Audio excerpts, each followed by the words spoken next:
be a long healing. If healing ever comes around, it's hard to see through days and trees what this storm is coming down.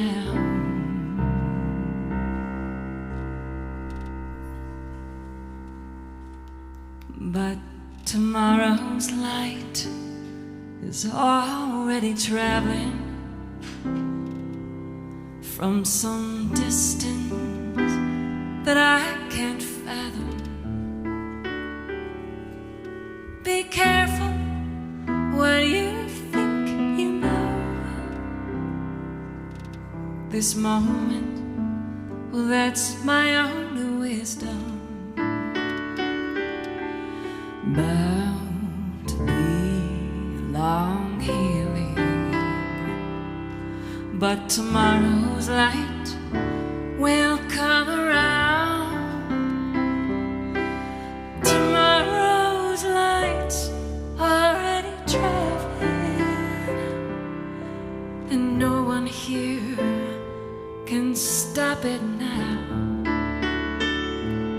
I surrender to the daylight, I surrender to the storms, I surrender, come what might. Love and trouble take their forms. Tomorrow's light's already traveling. Tomorrow's light, tomorrow's light's traveling now. Tomorrow's light's traveling. Tomorrow's light, tomorrow's light's traveling now. But tomorrow's light is already traveling from some distance that I can't fathom. Be careful what you think you know. This moment, it's my only wisdom.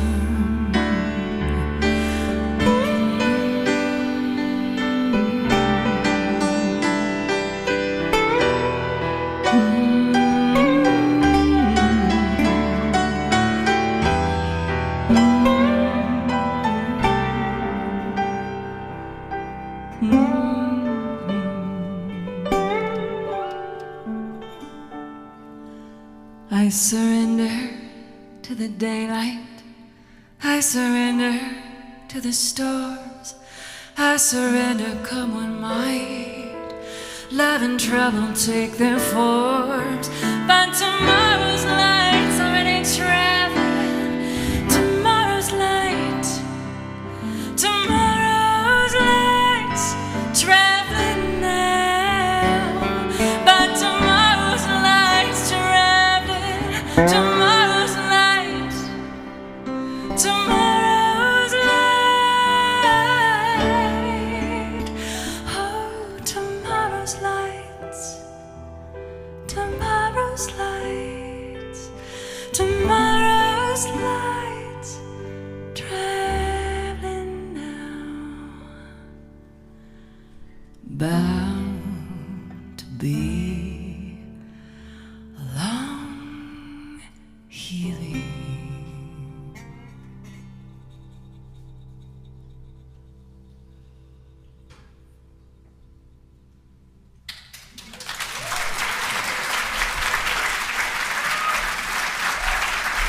Thank you.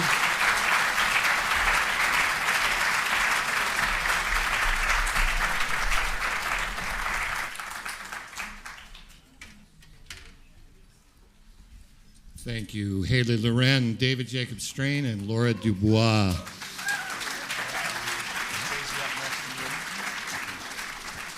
Opening this year's version of The Nature of Gratitude with a song about the thin place between darkness and light. the inevitability of light coming after more difficult times. Thank you all for joining us here. I'm Eric Allen. Here with me is the co-founder of Nature of Gratitude, Tom Titus.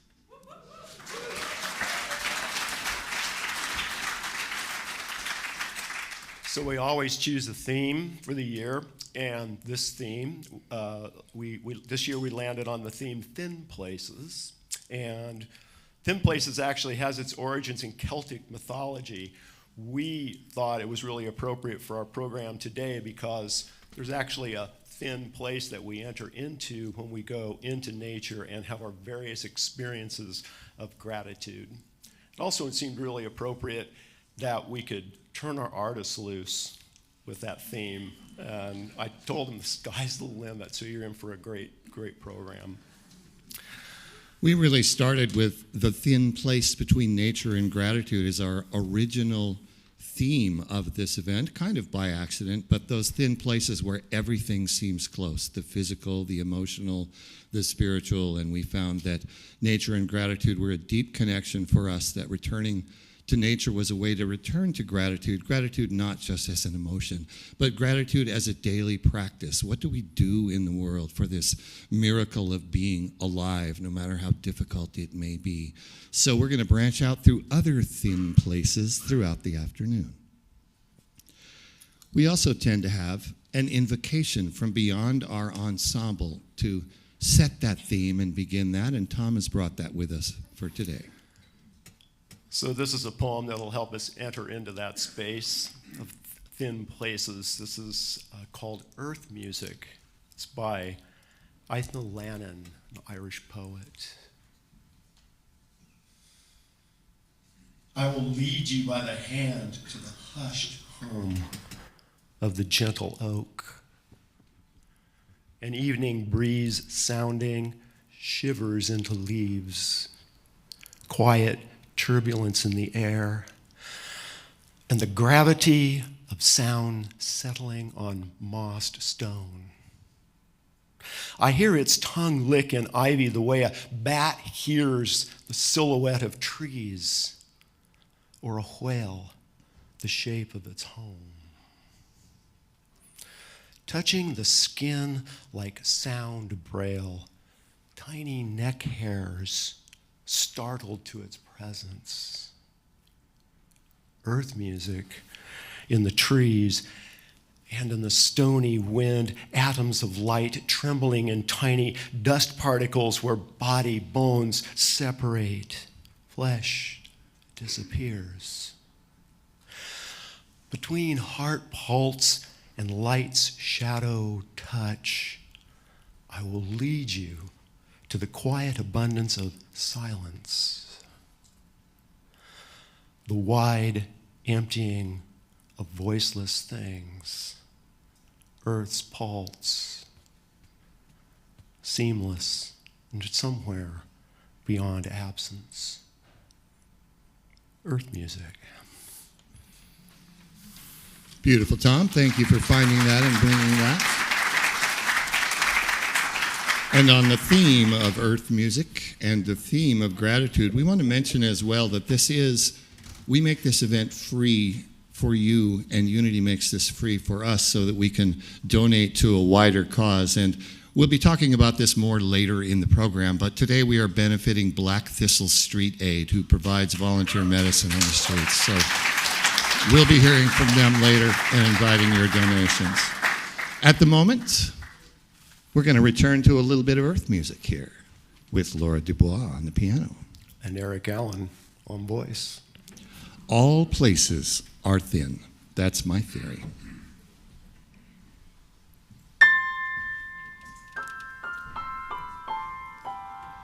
All places are thin.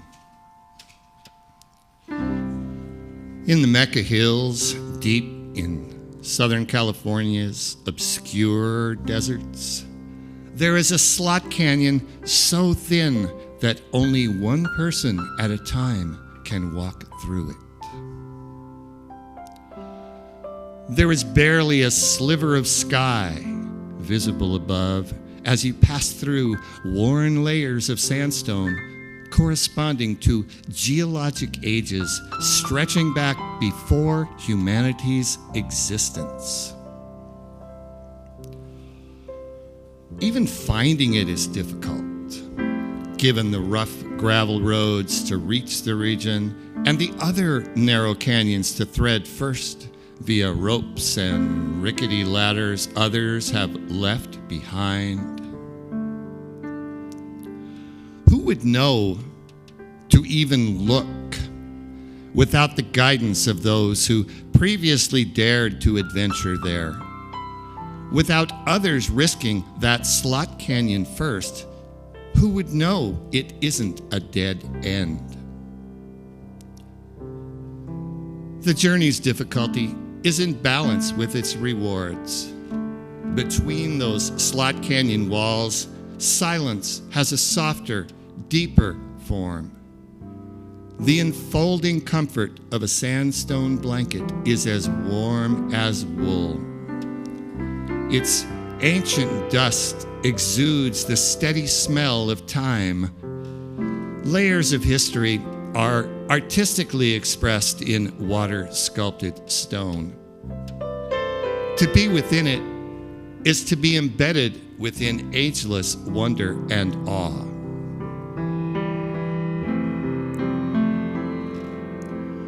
I celebrate the reverence with which that experience gifted me. It heightens my awareness of how many other thin places each of us pass through. Yet, our thinnest life places are rarely purely physical. They're also emotional and spiritual. Narrow passages through loss, grief, illness, trauma, aging.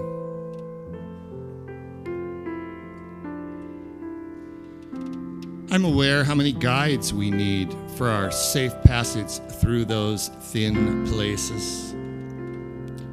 Guidance begins with the ones who create us and welcome us into this lifetime, and continues with those who inspire us through the day we're eternally guided out. In those countless tough tests, our guides help us transform our grief into gratitude, our pain into growth. As within that slot canyon, our reward may be scaled to our risk.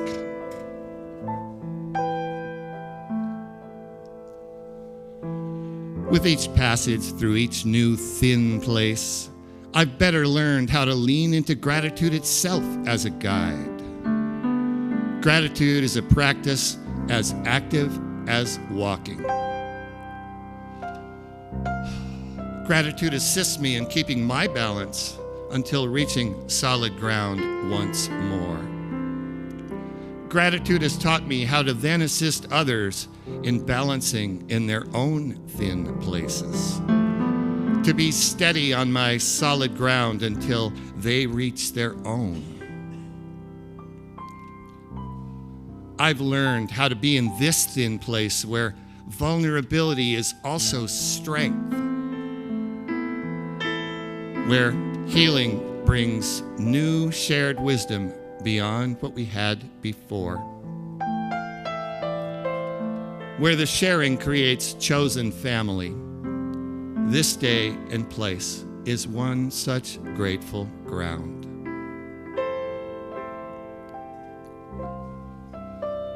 Our entire society is a thin place. It moves thinly between brilliance and madness, beauty and calamity. Injury and discovery are very near each other here. Disaster and grace share close quarters.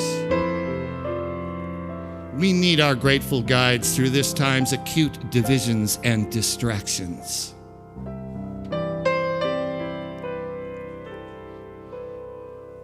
To return to gratitude's solid ground is to return to a natural world deeper than civilization. To take a deeper grateful breath to restore our connection to Source.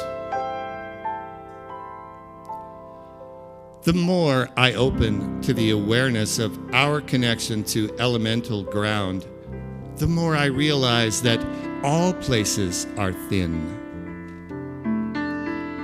Some of the most beautiful places on earth were created by thin passage through earthly calamity, transformed by time into majesty. I reflect on this as Crater Lake reflects the sky. I recall how the explosion of Mount Mazama has turned to one of the most miraculous places on earth over the course of 8,000 years. The lake is so sacred that silent awe is most visitors' instinctive response. I see as we stand there how we are each like one of the Caldera's cliffside trees, growing with dignity in difficult places. Thin growth in thin places takes time, patience, perseverance. I also see thinness reflected when entering the crust of the earth via the caves of Lava Beds National Monument. In the dimmest cave light, it's still easy to see that the entire surface of our earth is a very thin place. It's a porous border between endless, airless space and the burning lava we all have underfoot. Seen from even one moon's distance away, this whole planet is a slot canyon as thin in the one as the one in the Mecca Hills, as majestic as Crater Lake's blue depths. Even time itself is thin. Every moment is narrowly nestled in the center of eternity. Ashes remind me of this from another thin place that burned 5 fleeting years ago. There and then, I was the last to walk a stretch of the Umpqua River Trail on the day before wildfire consumed it. Despite the grace of the river, the only photograph I took that day was of graffiti on a bridge. Blessed, it simply said. I felt blessed too, as I stayed with the river until the final rays of dusk.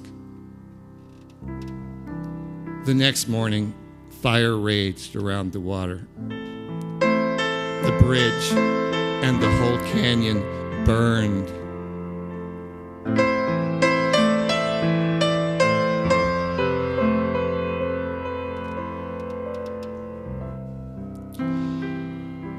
Graffiti and bridges burn, but gratitude doesn't. All blessings that ever were still are integral somewhere in the thin fabric of time. And if it takes 8,000 more years to turn our current calamity into majesty, so be it. The reward of grateful living is held within the risk of the work itself, infinitely deep, even though thin.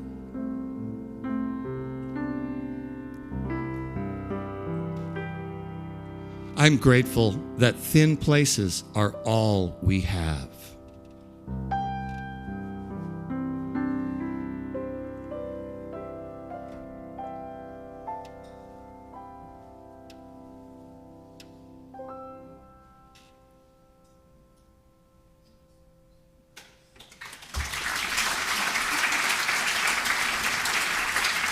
Thank you, Laura.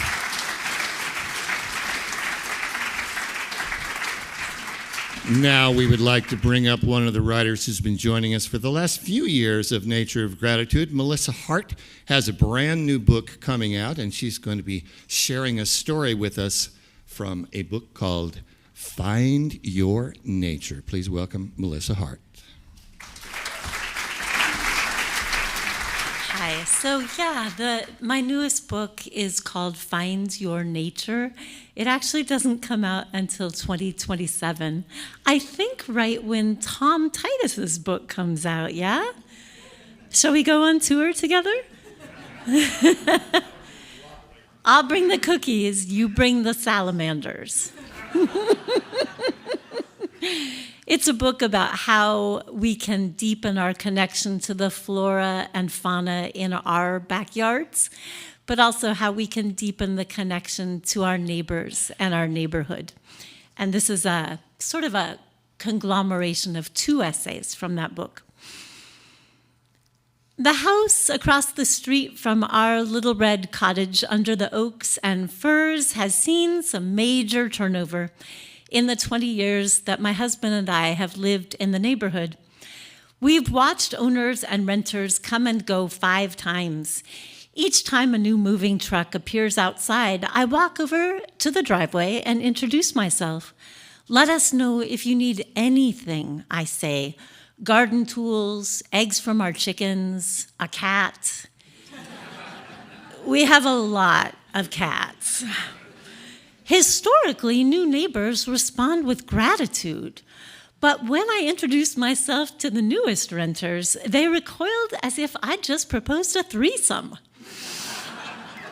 Thanks, the young man said vaguely and turned his back on me. The woman, maybe 20, said nothing at all. Mom, you're scaring them, my 18-year-old said. You're too intense for Gen Z. I couldn't help protesting a little. My mama taught me that when someone moves to the neighborhood, you acknowledge their presence with a kind word and a plate of cookies. We may live behind separate walls, but we're united by a common road, by trees dropping truckloads of leaves and the occasional limb, by the occasional lost dog or ferret, by the baffled new postal worker delivering a breast pump to the elderly gentleman down the street instead of the new mom on the corner. We don't have to be friends with our neighbors, but when we know their names and faces and a bit about their lives, our space becomes friendlier, safer, and more supportive. Creating community can be as simple as hanging a handwritten sign in your window that says all are welcome here. And in these times, the sentiment feels vital. It's the motivation behind the worldwide Sidewalk Joy Project. Based in Portland, the project hosts a Google map displaying the location of hundreds of toy swaps and seed swaps, miniature art galleries, puzzle exchanges, and wishing trees around the world. I saw that there was a mug exchange near my friend Margot's house. One morning we took a walk and discovered 10 little free libraries, plus a whiteboard propped against a tree on which the owner had written, "Joke of the Day." The joke: a termite walks into a bar and asks, "Is the bartender here?" You got it. We found a giant magnetic poetry display for all to use, and beside it, a pink mug-shaped installation with 5 mugs hanging on cup hooks. A stencil inside read, "Take one, leave one." The creator explained that she'd lived in her space for 16 years and finally got to know her neighbors because people stopped to talk about the exchange.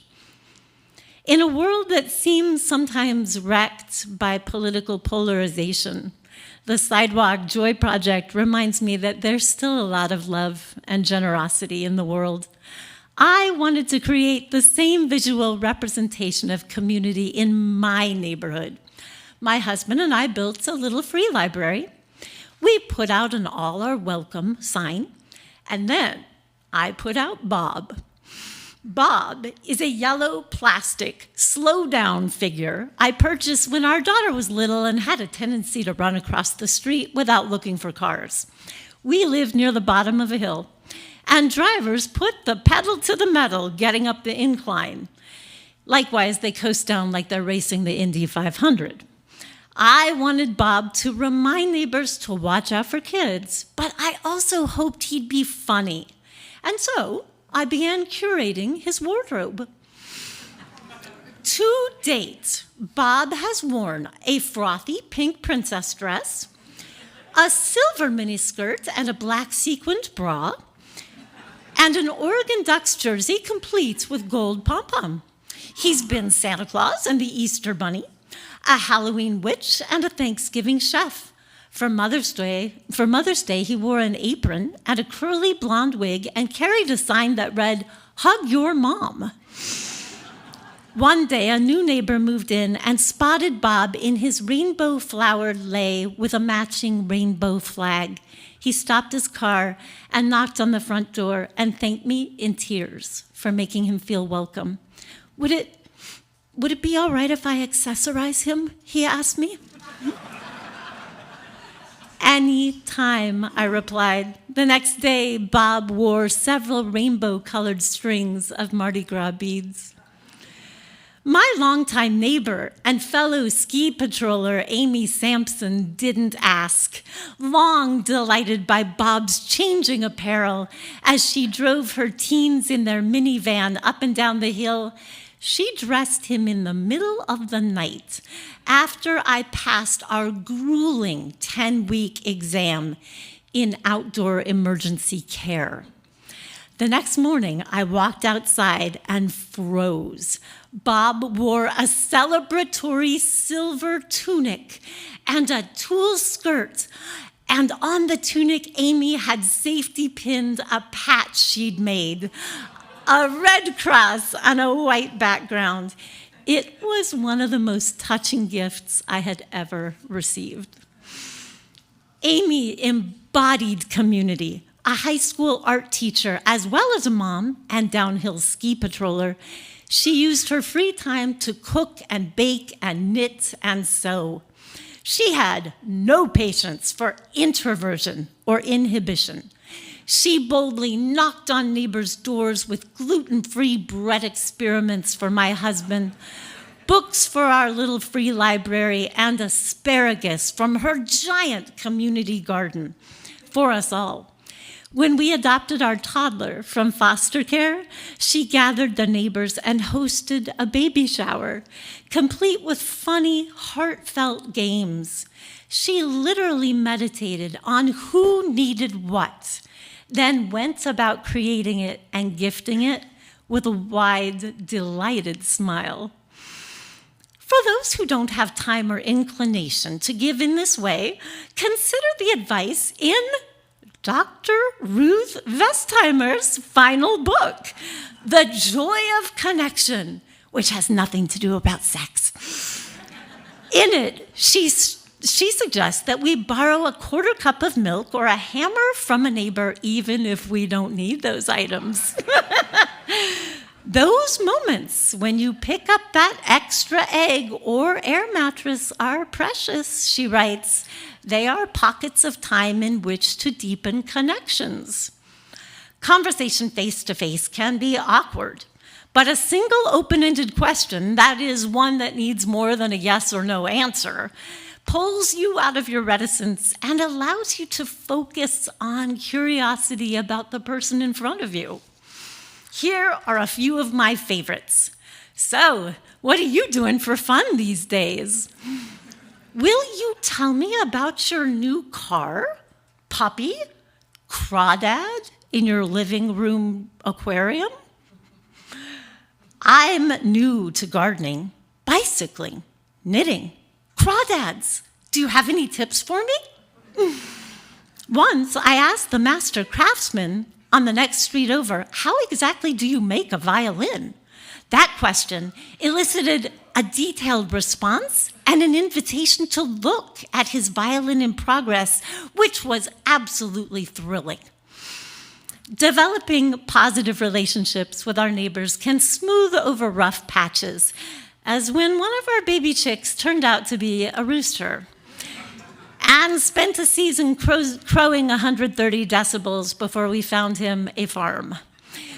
We gave away a lot of eggs, accompanied by sheepish apologies, which neighbors may or may not have heard, depending on the efficacy of their earplugs.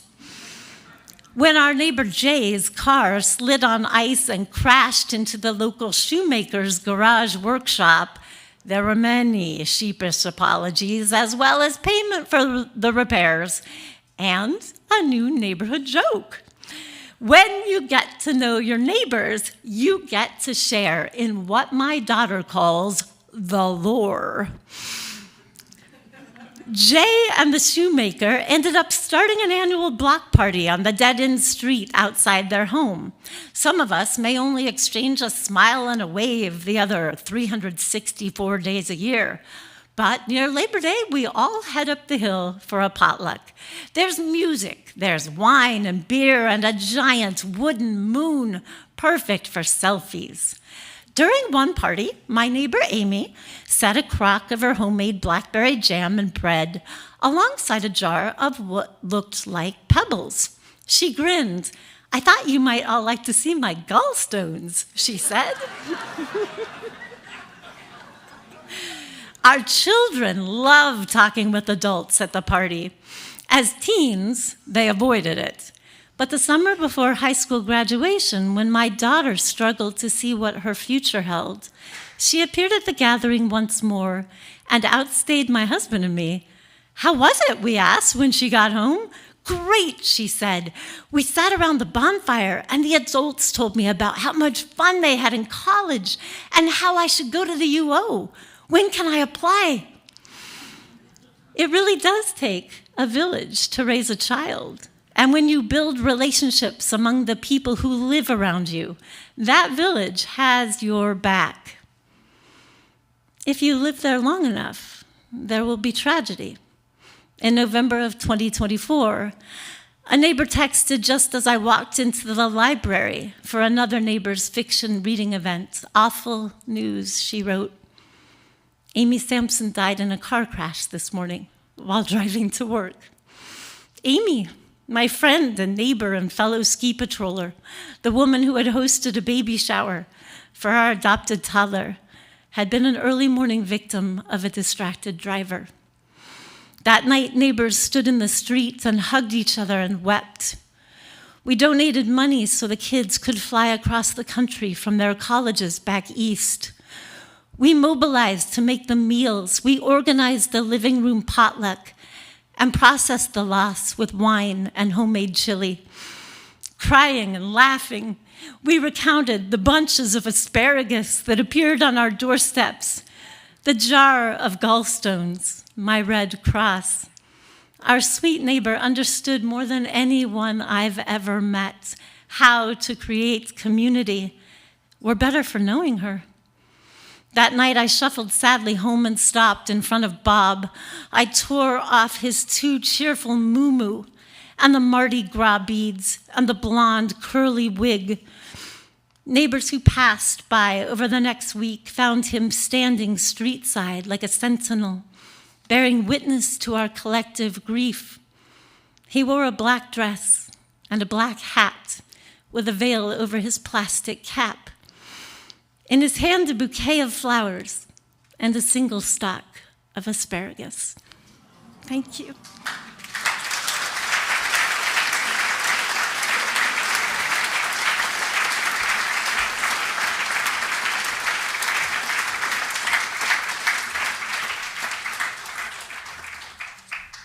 Thank you, Melissa Hart. Now we're going to bring a musician onto stage who hasn't been a part of this event for several years, but we've had him in our ensemble before, and we have him in our ensemble this year for a new reason, because not only is David Jacob Strain a fabulous guitar player, singer, and songwriter, he's also producing an album that we have arising out of these events and many of the artists we've had over the years. So we're in the midst of creating a record with David, with Halie, Loren, with Beth Wood, with Laura Kemp, Bob Beach, and many others. And we are thrilled to have David Jacob Strain join us on the stage today. Please welcome David.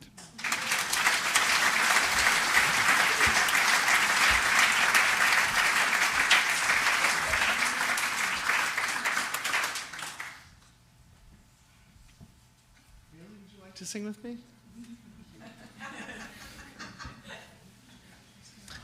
Please make Halie welcome.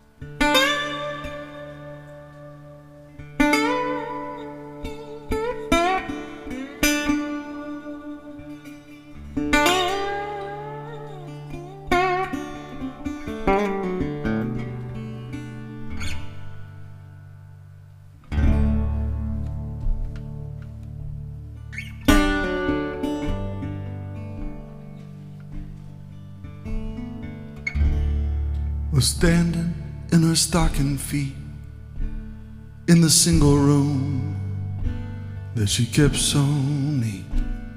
The devil works fast and don't retreat, but she never gave up easily. And we were kids and we were wild. I see her now with the eyes of a child. She must have had some regrets, but she was smiling so big on the day she left. But Mama,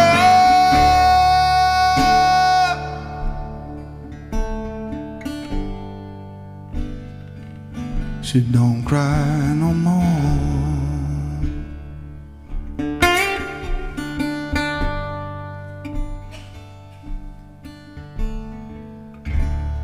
And Jesus is gonna pick her up in a red Corvette, pour the wine and pay the rent, and thank her for the prayer she sent to the Father I never met. Well, he was gone and I didn't know why. It was a different story every time he was sailing on a big tall ship through silver seas where sorrows welcome Mama.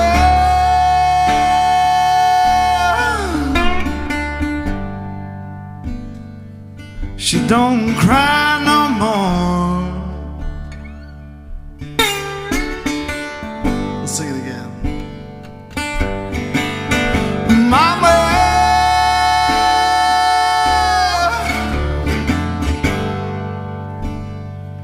we're all the same in the eyes of the Lord.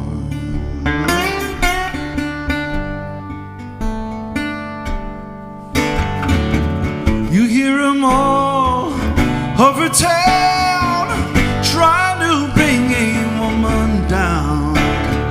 Mama said let them go round and round, let the lost be lost and the found be found. But Mama,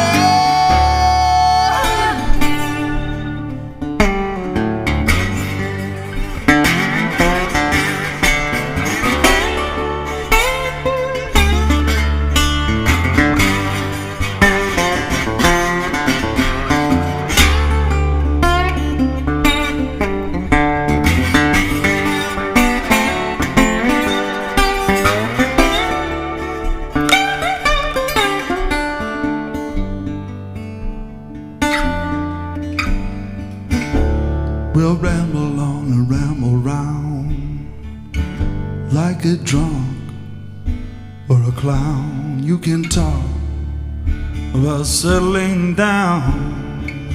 The angels sing, but they don't make much sound. This place is not so bad, could be the best we'll ever have. Yeah, anything you want at the corner store. Oh, one guy liked it so much he came back for more. But Mama, oh, she don't cry no.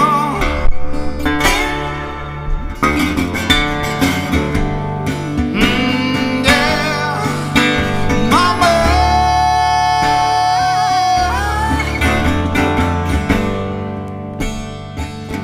God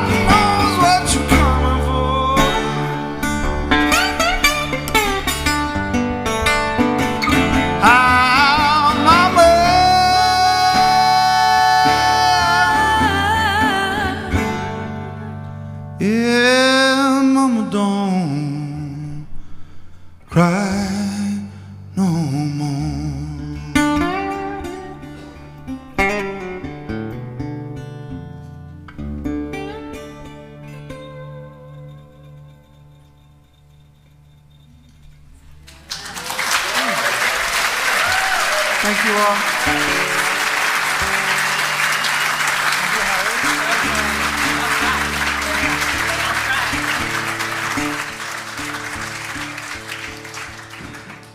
I play mostly as a duo, and I was feeling kind of lonesome sound checking, and so I'm so grateful to Halie for learning my songs 10 minutes before the event started. Learning them. So now we can say we're getting the band back together. I don't know if I have the words that I would like to find to say this, but I want to pay tribute for a moment to one of my heroes who died on Friday night, Todd Snyder, the poet laureate of Misfits and Ramblers. Played football for the Beaverton Beavers. And like Ken Kesey, he was an athlete who took LSD and then became a writer. I opened a tour for him. I had to audition to get the gig, and I showed up at the bar. I didn't know it was going to be a bar. I showed up at the bar in East Nashville and realized that it wasn't a musical audition. And we chatted for a while, and I had a beer, and he had 5. And at the end, he said, "Okay, I'd like you to come on the road with me. But I do have a few rules. The band have a few rules, and the first rule is we don't talk about the show after the show." I thought that's all I do after the show, besides eating burritos and French fries. He said, "I think I can do that, sure."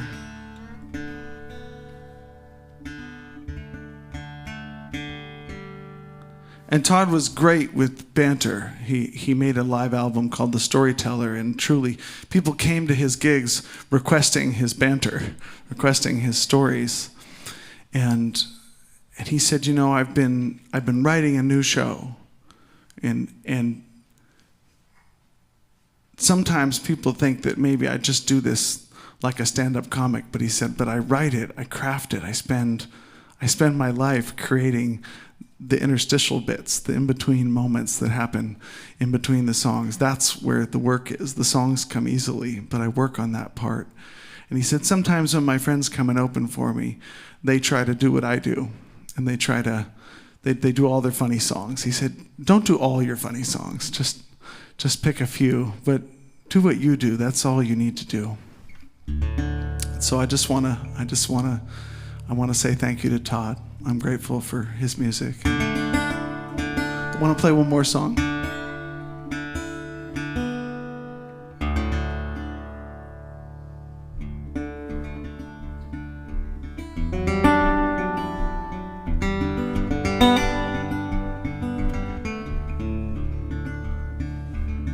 We're climbing up through the bones of a forest that burned in the last great fire.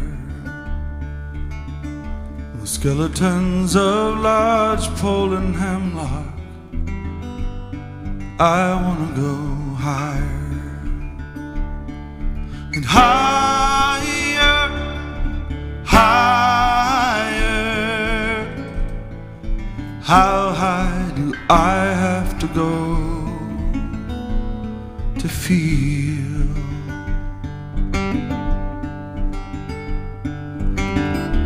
Play the last song, let the chord ring out. Stand and take a bow. Well, this was once a room full of friends. It's only me here now. And higher, higher. How high do I have to go just to feel home?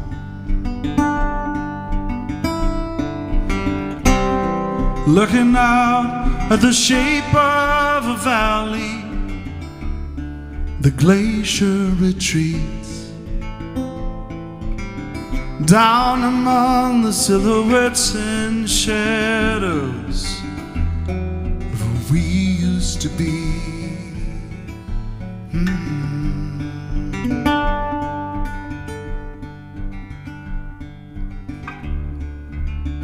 Put your head on my forehead and your hand on my thigh, and come along way together. Do you wanna go higher and higher, higher? How do I have to go higher, higher? How high do I have to go?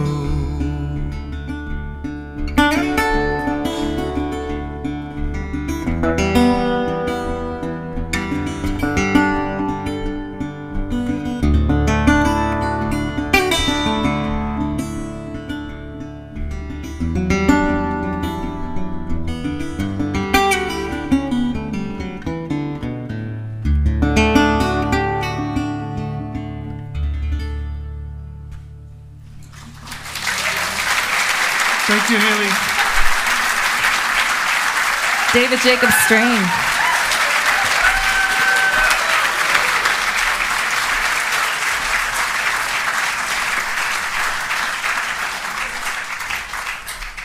I can hardly tell you what an honor it is to be in the studio with David and Halie and Beth and Laura and all the others that are participating. It's funny, though. I guess we're recording primarily in a place that is apparently called Not Really Studio, because I was in the studio with David one day and I said, David, do you have a name for your studio? And he said, not really. But anyway, hoping to have that record for you by this time next year. At the moment, the purpose of what we're doing here takes a different turn. We always have an awareness cause every year for which we want to raise both awareness and money. A grassroots sort of an organization, as Tom so eloquently can detail in general.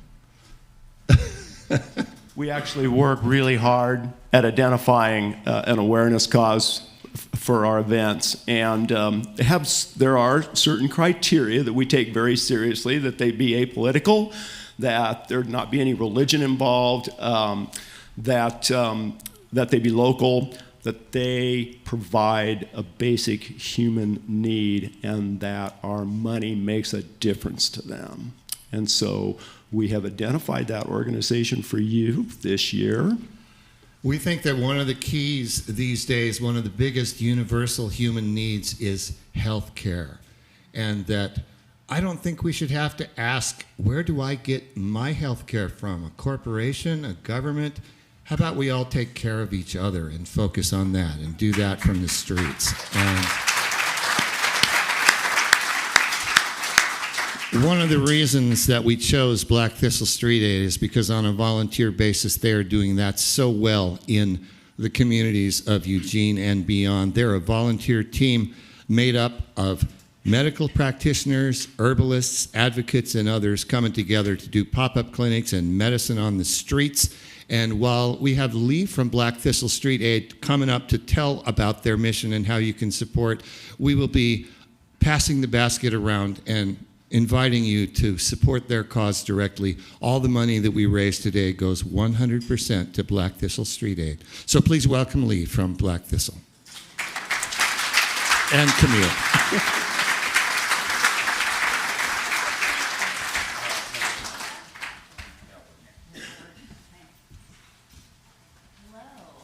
Thank you so much for having us. My name's Leigh, and this is Camille. Hi. I'm one of the co-directors for Black Thistle Street Aid. I'm also an RN and do most of the wound care along with other RNs and LPNs that help us.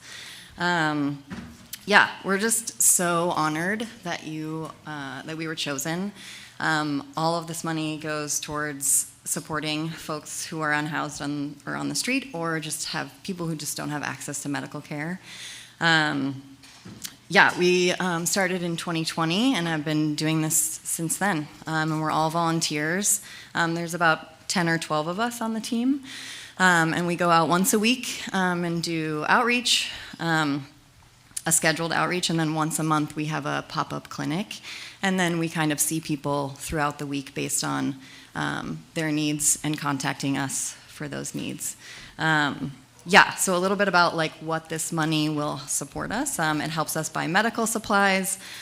We give out prescriptions to people that are written by providers, which is a huge help because folks often don't have access to that. And as we know now, healthcare and insurance is becoming more and more of a nightmare. And so being able to pay for prescriptions is incredibly challenging. And so some of this money goes towards being able to get prescriptions for people. Another thing that we do is provide emergency hotel stays for folks who are having acute medical needs or have been discharged from the hospital or just need support in that way. And this can help us give them 3 to 5 nights and hygiene support and food and things like that, just to kind of get them settled before they potentially just have to go right back outside. Yeah, so it's really supportive and helpful, yeah, that's a little bit about anything. Yeah, and I have the privilege of supporting some of our community outreach, and I just want to say, how much I get to see Leigh and the medical team and the feedback that we get from people who are living outside. Sometimes they say that there's nobody else that they could receive services from, and so your donation really makes the difference for people, and we're just a team of volunteers, as Leigh shared, and so without your generosity, we really can't do the work that we do, so we're just really grateful to be here, and also to just hear all of the wonderful things being shared today, and we heard about neighbors, and we heard about grief, and I think that we think of our unhoused neighbors as neighbors too, and just so grateful for your willingness to support this work. Yeah, and a big part of what we do is meet people where they're at. And so, yeah, we do harm reduction supplies, hygiene supplies, things like that. So again, that's more of what this will help us support to be able to do.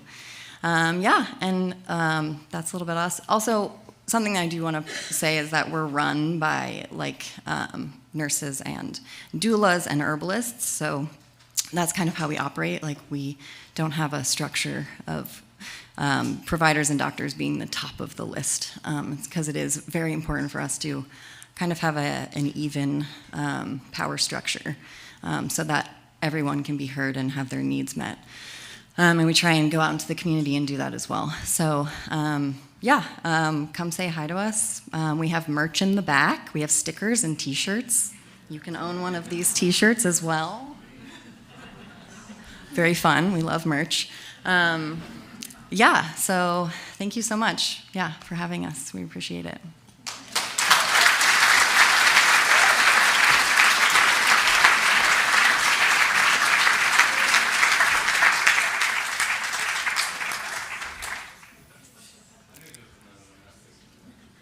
Easiest job introducing ever. Please welcome Jorah LaFleur and Nisha Calkins.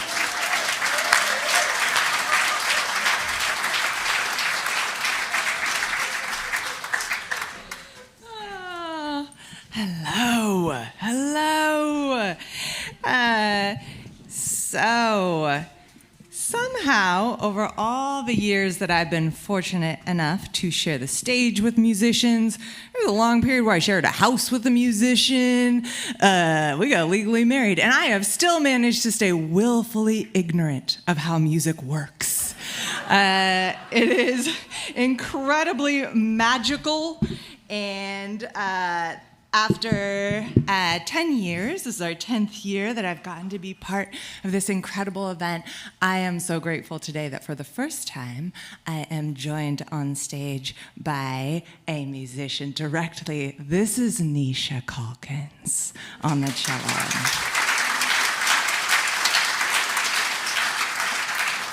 We collaborate on the regs these days, a project called Cello Poetica. It's very mysterious. And Yay. Yay for that today. Okay. I am also coming into the multimedia.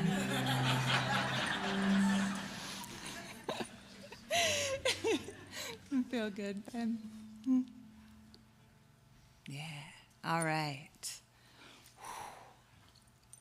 So,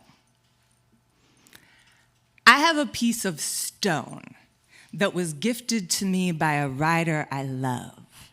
Supposedly, it came from the home of Robert Frost, which means that, ostensibly, I have a piece of the mending wall, the demarcation of separation about which Frost famously wrote, "Something there is that doesn't love a wall." While there may be sense or offense in a given fence, there is certainly something that does love a door.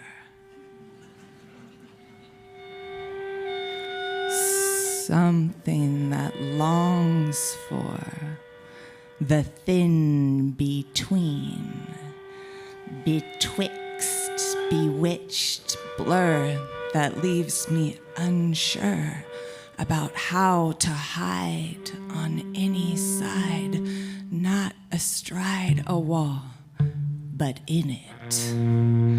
Intimate with a doubling of dimensions.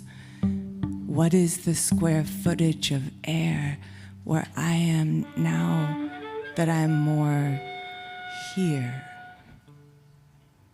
More clearly connected to what is gone and beyond and before me, where the world whispers, adore me, explore me, poet. So I make passages, traverse in verse, the uni to the multi, the vast unrehearsed language of landscapes that take me, send me, blend me, enfold me, that behold me as I behold them, like a whole holy mess of darkness, pushing my back against the cold desert floor so I can try to see more at once, because the sky is a Jackson Pollock painting of stars, and I am a wide-eyed kitten lapping up spilled galaxy milk, prone and alone with dry, cracked dirt under my hands. I understand so little of time. I wonder what atoms of mine once crawled out of the sea to become a spine or a pinky toe. I go to the seashore and take off my shoes, sinking my phalanges into the softness of used boulders that were broken and broken and broken. At the ocean, I am opened. Eternity crab walks inside me, like I have crawled inside the shell of a redwood tree, carved out by fire. Destruction conspires with growth, like both always and again never serve at the pleasure of a waterfall, continual and fleeting, a river beating against rock that will one day become sand. How little I understand of space. In these places, so thin, I can fully expand inward, in thought. Indeed, I make pilgrimages to receive relief from isolation. We speak of veils, of reality as fabric, clothe our tender naked bits against the cold, against judgment, against burn, and yearn to sometimes be naked and free. To transcend the line between what's yours and what's mine. Something there is that doesn't love a wall, that calls out for reunion with a truth, seeking proof of connection. Because thin is the line between hurting and fine. Thin is the line between security and danger. Thin is the line between a friend and a stranger, and how we need each other. Come dream, come wilderness, come lover, invoke me into the overlap. Find me there begging for words that can serve as bridge between us, tangible as print, ephemeral as sound. Let me be found in the liminal while I am still limited, that I might reach towards the secrets of death just beyond the width of a breath. How thin the line between inter and enter. Someday, I pray to be a muse, to choose the other side of the door with a glorious freedom.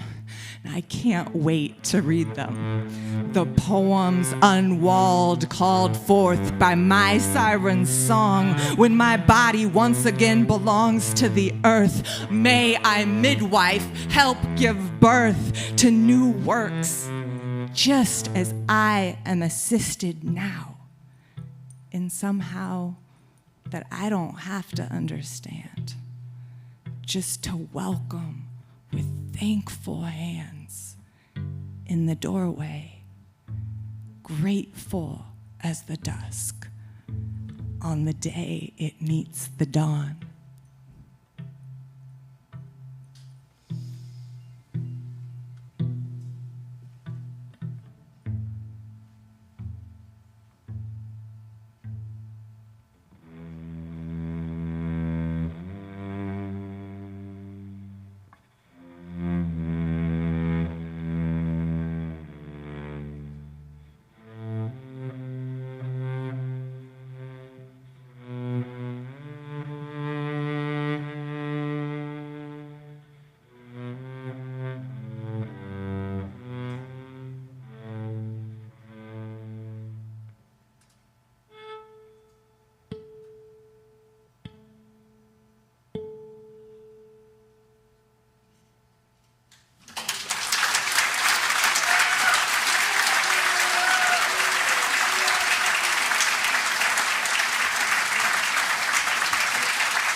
So it's my pleasure to introduce Don Latarski.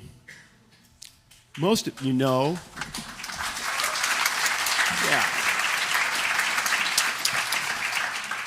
Don for his guitar playing. He's also an incredible photographer, and the treat for you this evening is a merging of those two media he will play, and all those slides that you see spinning by in that movie are Don's pictures. Remember that. So Don Latarski.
storm of autumn hung off the coast like a crouched animal, dark and heavy with humidity.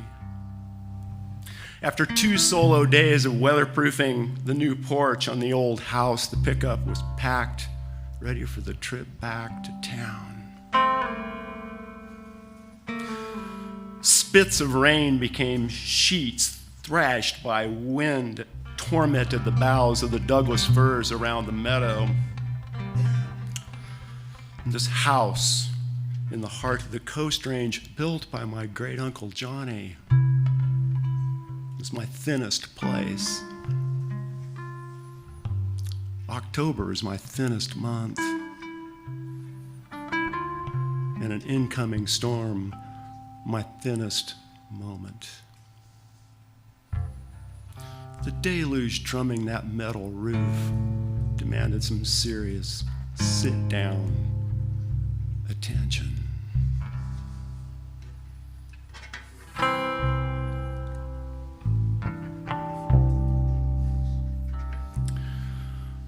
Friends, someone had to tell you. I talk with old houses.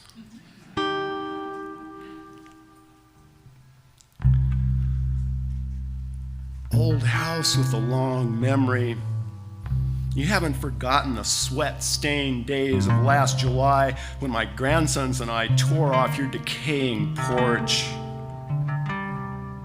Rusty nails screeched, faded blue boards cracked open, and paper wasps swirled from a basketball-sized nest hidden beneath the roof. Old wood and metal fell to the lawn while Edmund and Chris pulled it away and piled it along the garden fence. Only then did I realize how painful this dismantling must have been for you. That you were losing pieces of yourself that had been measured and cut and nailed by Uncle Johnny.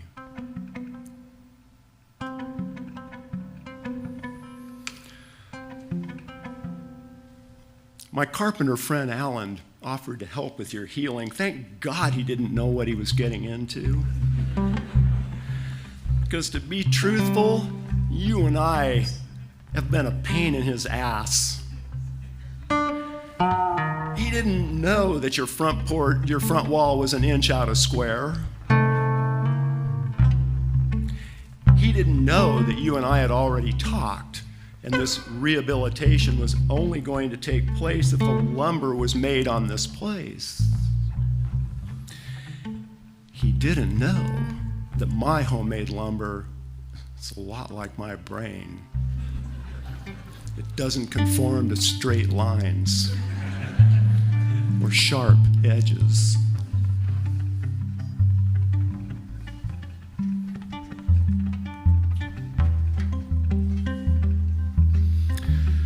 Yet Alan persisted with patience and grace. We all persisted. And through the oven-hot days of August, while the new Raven family cavorted in a cobalt sky, when grandson Chris and I milled the boards that would become the porch roof from logs that had been trees that I helped plant 50 years ago at my childhood home. Trees that toppled in an ice storm and were salvaged by Chris and my brother and me. Logs that taught a 7-year-old how to run a sawmill.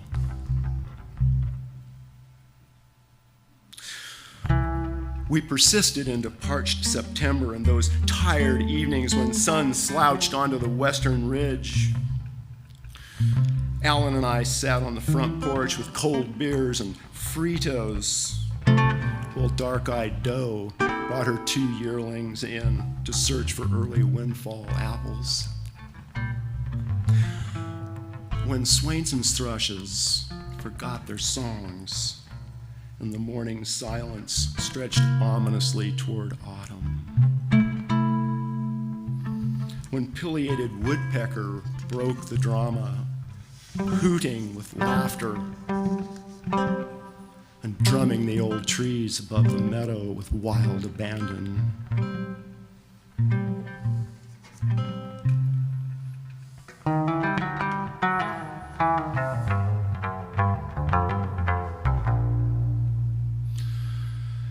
Now the October rain is hammering your new porch, my thin place reborn. From here, you and I can dance between the present moment and a deeper past. We came into being because 150 years ago, my great-grandfather needed more light and space to grow. James Gunter was smart and driven, wanted to be a doctor, a healer, but his Midwest farming family couldn't support his education. So he paid $300 for a piece of land 10 miles downriver. Maybe it was his frustrated aspirations to heal that fueled a molten rage that scarred his wife and kids, including my grandmother. Not long ago, I stood by his grave and let my smoldering anger flare, then fade into the deepening shadows of a summer dusk. He'd been gone almost 90 years. Forgiveness sometimes feels like dissipation.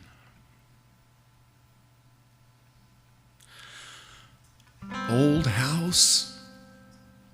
You and I hadn't arrived in the world. That year, Mom and Dad were living 12 miles downriver. Their firstborn, Tommy Glenn, was dying, doomed by genetics to gasp for oxygen in a world full of green trees and uncorrupted air. In March, Mom's father succumbed to lung cancer. April really is the cruelest month. While reckless blossoms of lady slipper, bleeding heart, and wild iris bloomed with life-affirming abandon, Tommy Glenn breathed his last. And in those times, doctors were therapists. They told Mom and Dad to have another baby right away. So, I was conceived. While they searched their days darkened with grief for rays of light in a new beginning. And so it was that Tommy Glenn and I became forever one. We share more than our name. We are the conjoined siblings of light and shadow.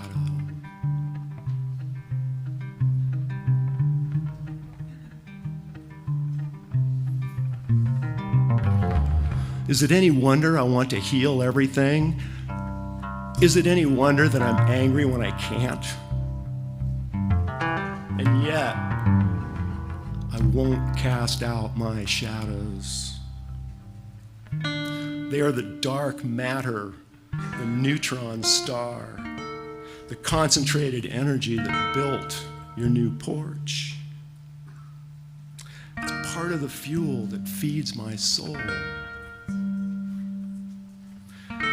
I know the light is there because without it, my shadows would disappear.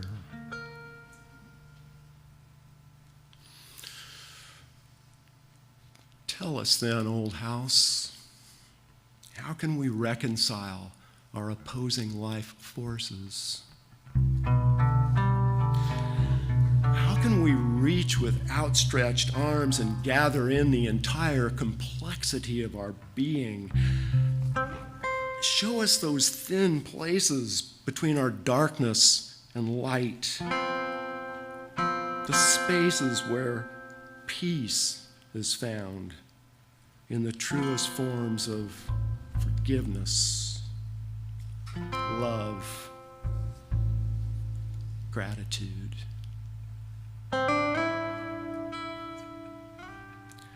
May we find shelter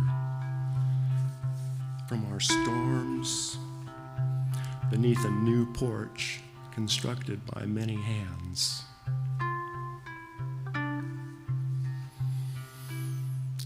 We are shadow.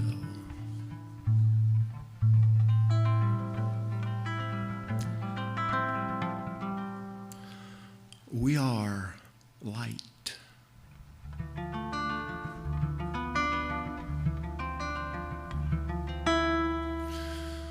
We are grateful.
Tom Titus Don Latarski in conversation creatively with each other and with the house. I particularly love that piece because when I think of gratitude as an active practice, I often think of it as carpentry. It's an act of building shelter for others. Another thin place is an afternoon, and it passes very, very quickly. All the time it takes to put this together and all the wonderful celebration that we have together, it passes so fast. And we're going to close this afternoon of gratitude with two more songs, both of which involve Halie Loren in some form and Thin Places in some form, although I have no idea what on the next one because I have no idea what Halie Loren and Daniel Gallo are about to play. So let's find out.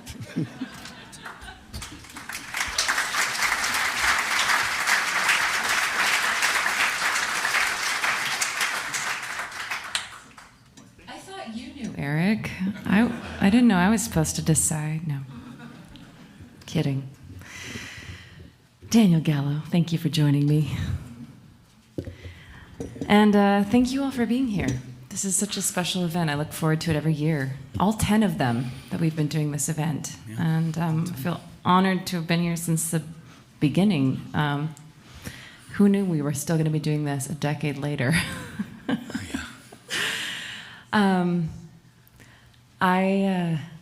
I don't know about you, but I don't really know that I could live anywhere else in the world than the Pacific Northwest.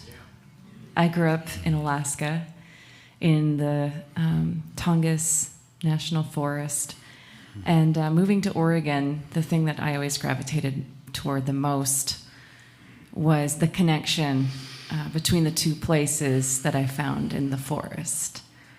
And that has always, for me, felt like, in today's theme, the thinnest of places. The place where I felt the most connected somehow to the ancestry of my species, the history of my own life, the wilds of my childhood, and also the place to witness the tiny fragment of a filament between death and life that exists in the forest all around you. The idea of the living being nourished by the dead. And so there's really no line between the two. But it gives a sense of that balance that I feel like the thin places in life really give us a glimpse into. And Daniel wrote a beautiful song that is inspired by that kind of an experience of just existing in that magic. Do you want to talk about it at all? It's just another silly example of trying to like pin a butterfly to the sky about experiences that are ineffable. I guess. I love this theme, honestly, because I don't understand it, but that's why I love it, because I've been playing with it since you're like thin places, and I was like, what? And I play with that, and I don't think I can decide when I experience it, it just happens. But I do think the redwood forests are a place in like Southern Oregon, Northern California, and this song, I think, came out of that, and I think it's that I don't know what happens when I'm there, which is why it's funny to write a song about something you totally don't understand. But I think I feel very alive, but also kindred and dying with everything there, in a way. And that line between living and dying, which I think is just one breath.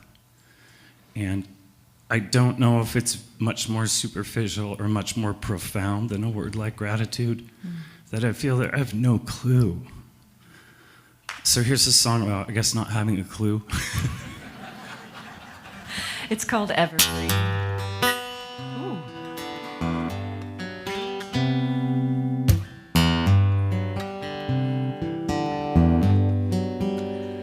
The wind through the trees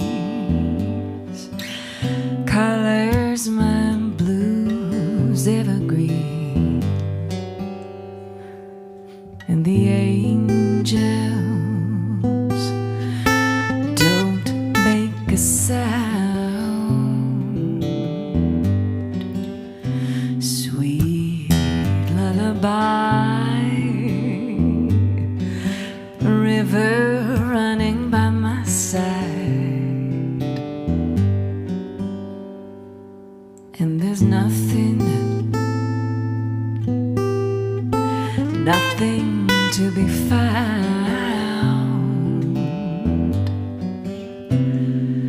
and I'm high, the velvet of forest, the taste of the sky, as I lay down dreaming of stars and sky, and all of these moments I don't know why. Time will take everything from me, but till then, well, you can color me in evergreen, color my blues evergreen.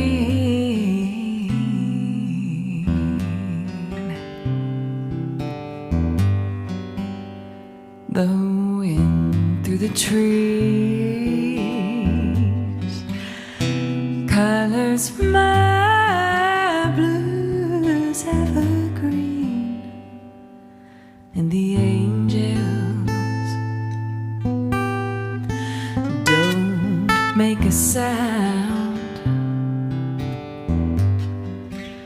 Sweet lullaby, river running by my side, and there's nothing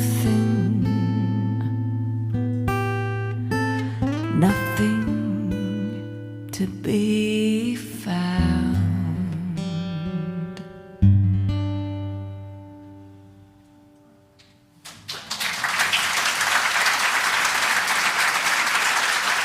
Daniel Gallo.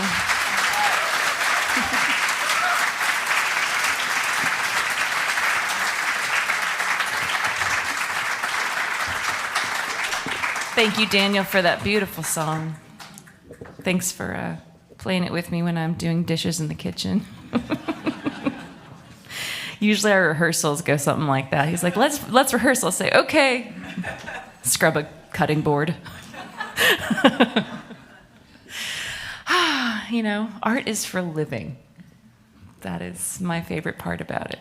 It carries with you at any point of the day. It can inspire you in the most mundane of moments.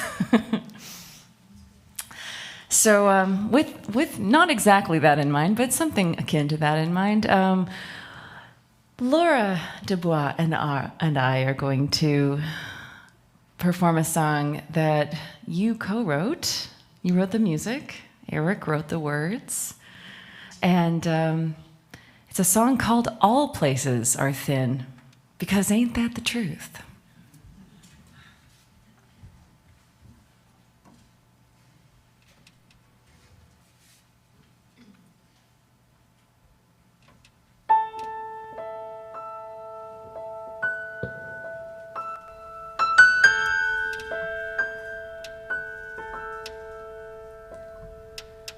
This is the place where the lines get thin between forever and the moment we're in.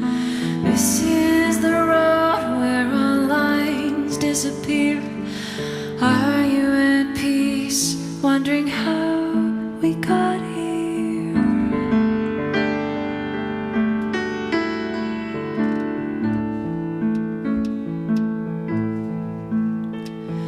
This is the journey where the end begins, where time circles round to start all again. This is the road we're all alone together, from hectic of now to the stillness of forever.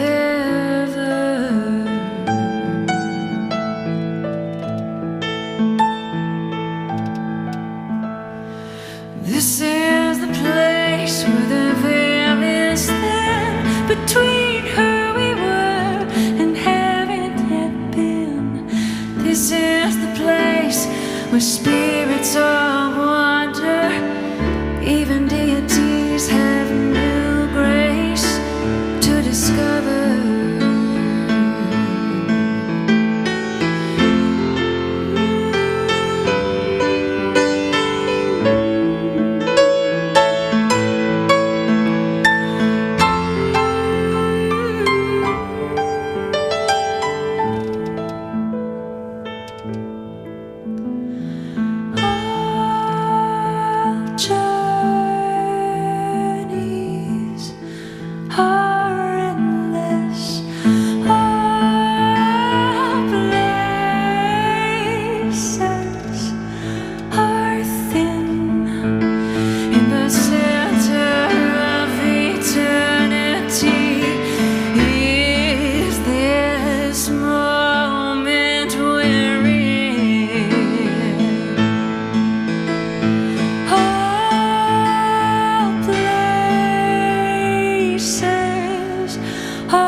Thank you to Laura and Eric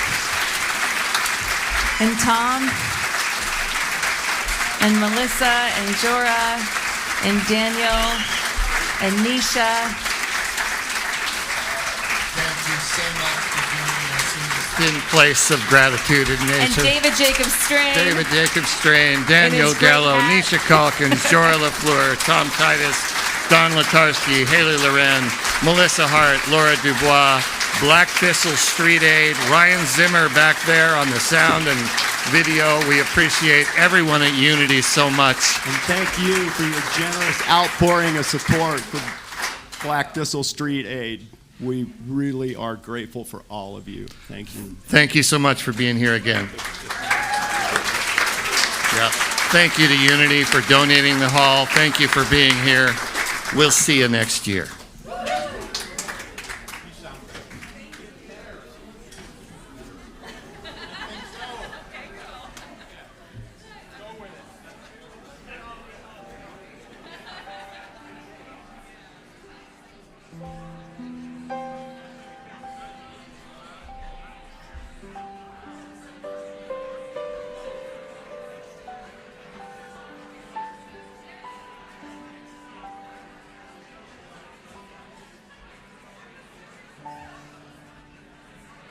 Thank you.